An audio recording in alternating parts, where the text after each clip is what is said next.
దారాలు అయిపోయిన తర్వాత థ్రెడ్ స్పూల్స్ మిగులుతూ ఉంటాయి కదండి, వాటితోటి సూపర్ ఐడియా షేర్ చేస్తాను. టైలర్స్ దగ్గర అయితే ఎప్పుడూ ఉంటూనే ఉంటాయి.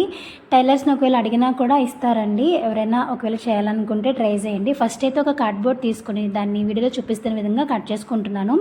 మీ దగ్గర ఉన్నటువంటి థ్రెడ్ స్పూల్స్ని బట్టి ఈ రౌండ్ అనేది కట్ చేసుకోవాలండి. నా దగ్గర అయితే ఒక 40 వరకు ఉన్నాయి.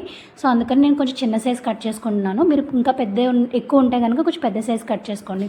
ఇప్పుడు దీని చుట్టూ కూడా ఈ స్పూల్స్ అనేవి ఒకదానికి ఒకటి అతికించేసుకోండి.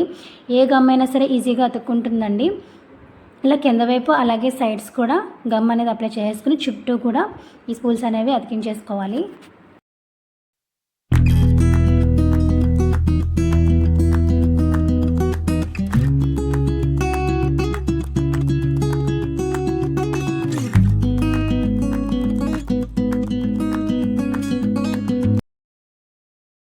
ఇలా చుట్టూ అతికించుకున్న తర్వాత మీరు దీన్ని ఇలాగే వాడుకోవచ్చండి. లేదు అంటే ఫస్ట్ మనం కార్డ్బోర్డ్ కట్ చేసుకున్నాం కదండి, సేమ్ అదే సైజులో ఇంకొక కార్డ్బోర్డ్ సైజ్ కట్ చేసుకుని దాని పైన నేను ఒక బాటిల్ క్యాప్ అయితే అతికించుకుంటున్నానండి. ఇప్పుడు దీని అంతటికీ కూడా మనం పెయింట్ అనేది వేసుకోవాలి. నేను ఇక్కడ బ్లూ కలర్ వేసాను. ఈ పెయింట్ వేసేటప్పటికి చాలా అందంగా వచ్చిందండి. ఇలాంటి ఆర్గనైజర్స్ మనం బయట కొనాలంటే కొంచెం కాస్ట్ ఎక్కువగానే ఉంటాయి.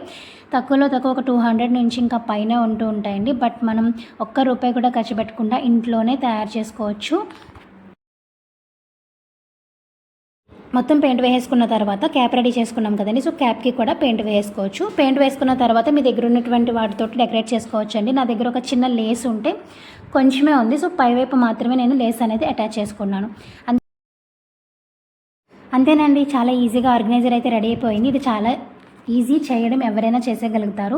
మీరు క్యాప్ లేకుండా వాడుకోవచ్చు అంటే కనుక ఈ విధంగా మీరు యూస్ చేసుకోవచ్చు అండి. లేదు క్యాప్ పెట్టుకుంటాను అనుకుంటే కనుక జ్యువెలరీ లాంటివి పెట్టుకోవడానికి, లేకపోతే చిన్న చిన్న థింగ్స్ లాంటివి పెట్టుకోవడానికి, చిన్న చిన్న బాక్సెస్, సో అలాంటివి స్టోర్ చేసుకోవడానికి కూడా ఉపయోగపడుతుంది. నచ్చితే లైక్ చేయండి. Thank you.